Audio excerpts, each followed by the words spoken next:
Agahlandırış endiki mavzu. Bundan burun bugünkü çizla 2019 yıl 6. ayının 5. günü. Haftige çarşamba. Mavzu. Agahlandırış. Amerika Cumhur Saudi uğraşı ciddileşmekte. Tamoyda belki 60% götürülüşü mümkün. Mavzulu haber 6. ayının 3. günü Fransa Halkara Radyo Stansiyası'nın Xitay Dil programması ilan kılındı. Haber bundak başladı. Halkara Pul Muamele Organı'nın agahlandırışı asaslanğanda Amerika Cumhur Saudi uğraşı hem de Amerika ile Meksika'nın Saudi sürkülüşü örleydiğen xatarlik vaziyete kirip geldi. Amerika Qo'shma Shtatlarning prezidenti Trump Cumhurdan import qilingan 300 milliard dollarlik tovar mallarga eğer boj qo'ydiganligi bilan tahdid soldi. Dastlabki analiz qilganda taxminan 40% boj qo'yishi mumkin deyilgan edi. Reuters bugun xabar qilib bunday ko'rsatdi. Goldman şirketi bunday faraz qildi. Amerika bilan Cumhur o'rtasida savdo urushi, Amerika bilan Meksika o'rtasida savdo sürkülüşü o'rlashga boshladi. Goldman tahlilchisi tahlil qilib bunday ko'rsatdi.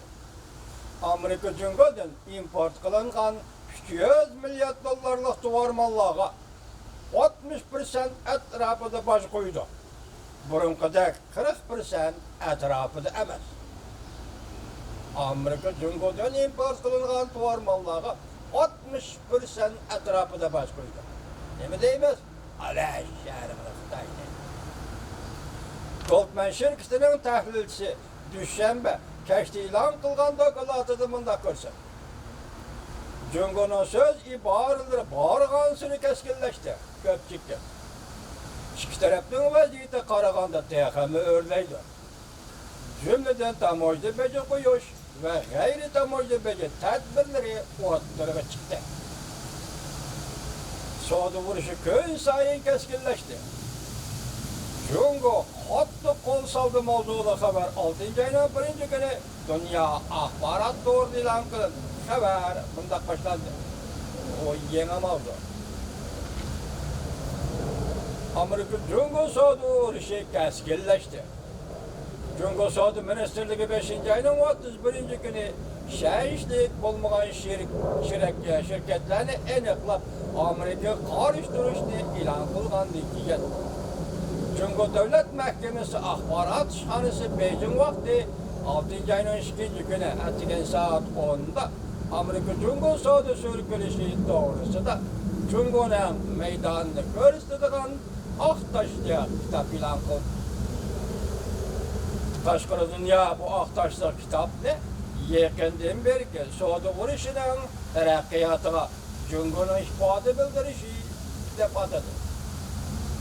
Cumhur davlatlik axborot ishxonasining muxbiri, Cumhur Amerika savdo suhbatida asosli suhbat qurg'uchi, savdo ministerligining ma'mur ministri Wang Shouwen va davlat mahkamasi axborot ishxonasi ma'mur mudiri Govmin qatorliqlarning qatnashishi bilan Aqtoshli kitobga aloqador ahvollar tanishtirildi, ya'ni axborot qilindi. Wang Shouwen 6. ayning 1. kuni Rimribo ya'ni Xalq gazeti orqali mundoq dedi.